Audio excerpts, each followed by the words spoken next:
Nagsagawa ang Agricultural Training Institute Regional Training Center 2 at ang Department of Agriculture Regional Field Office No. 2 Organic Agriculture Program ng 3 araw na Participatory Guarantee System or PGS Coaching and Mentoring para sa mga miyembro ng Soil Regenerative Advocates of Cagayan Participatory Guarantee System Incorporated or STRAC PGSI noong May 27 to 29 sa Lalo Multipurpose Center, Lalo, Cagayan. Dinaluhan ito ng 16 na miyembro ng STRAC PGSI ang nasabing pagsasanay na naglalayong ihanda ang samahan para sa kanilang aplikasyon bilang isang Organic Certifying Body o OCB. Isang mahalagang pagkilala na magbibigay kakayahan sa organisasyon na magsagawa ng certification ng mga organic producer alinsunod sa pambansang pamantayan. Sa ilalim ng Organic Agriculture Act of 2010 na inamyendahan ng Republic Act No. 11511 noong taong 2020, kinikilala ang Participatory Guarantee System or PGS bilang isang mahalagang mekanismo upang mapalawak ang akses ng mga maliliit na magsasaka sa organic certification. Sa pamamagitan nito, mas napapalakas ang tiwala ng mga mamimili habang nabibigyan ng mas magandang oportunidad sa merkado ang mga organic products at producers. Bilang bahagi pa rin ng coaching at mentoring, nagbigay ng masusing technical na gabay ang Regional Pre-Assessment Team o RPAT sa mga kalahok hinggil sa farm operations, record keeping, documentation systems at iba pang accreditation requirements. Tinalakay rin ang mga kinakailangang paghahanda para sa office audit at witness audit bilang bahagi pa rin ng proseso ng nasabing accreditation.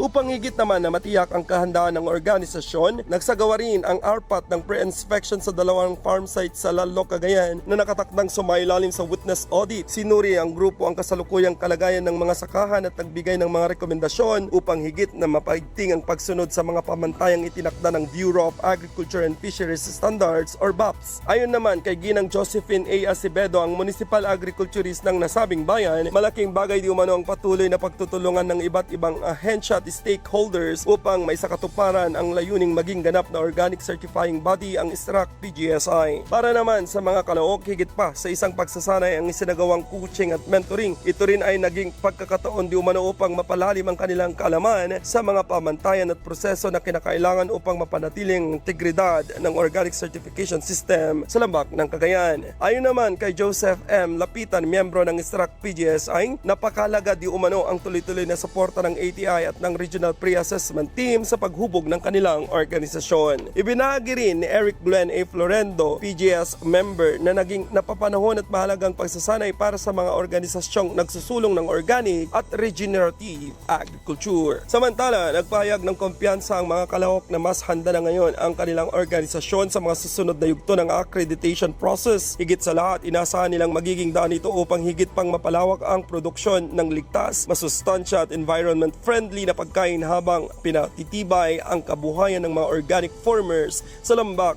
ng Cagayan.